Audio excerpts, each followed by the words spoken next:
اقبال کہندا مجدد صاحب بھاویں قبر چن لیکن جڑی سانس لیندے نا جڑے باہر لوگن غیرت والے وہ سانس نہ وہ بھی گرم ہو جاندے، اس کے نفس گرم سے ہے گرمی احرار، وہ ہند میں سرمایہ ملت کا نگہباں، اللہ نے بر وقت کیا جس کو خبردار۔ میں انہاں نال گل کرن لگا جے اللہ انہاں نوں ہدایت دے، مجدد صاحب نے کی لکھیا، میں وہ صفحہ کٹ کے پھر میں ویسے وضاحت کر دینا، 663 صفحہ مجدد صاحب نے کی لکھیا۔ آپ نے فرمایا کہ میں ایک بندے دی تیمارداری کرن گیا تے میں ویکھیا کہ وہ دل تے ظلمتاں ہی ظلمتاں، اللہ ان ظلمتوں کو دور کرنے کا ارادہ کیا اور چاہا کہ وہ ظلمتیں اس کے دل سے دور ہو جائیں، لیکن اس کے دل نے قبول ہی نہ کیا، مجدد صاحب دی توجہ قبول نہ کی۔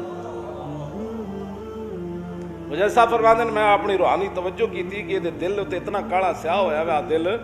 تے میں ان سیاہی تے دور کر دے میں دنیا تو ہن جان لگا، تے کہندے اس کے دل نے مجدد صاحب کا توجہ قبول نہ کی۔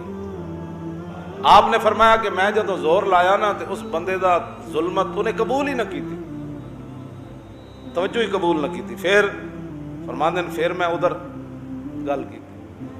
میں کہا یا اللہ یہ مسلمان ہے دنیا تو جا رہا تے اے میری توجہ ہی دا دل۔ فرمایا مجدد اے شیخ احمد سرہندی، اس کے یہ دل کی جو ظلمتیں اور تاریکیاں ہیں نا یہ کفر کے ساتھ محبت کی وجہ سے۔ اے جناب مجدد صاحب نے لکھا، فرمایا میں توجہ کی تھی تو پھر آواز کی آئی، فرمایا بلکہ ان ظلمتوں سے اس کا پاک ہونا دوزخ کے عذاب پر موقوف ہے جو کفر کی جزا ہے۔ یہ مجدد کی توجہ سے یہ ظلمتیں دور نہیں ہوں گی چونکہ کفر اور اہل کفر کے ساتھ یہ محبت رکھتا تھا،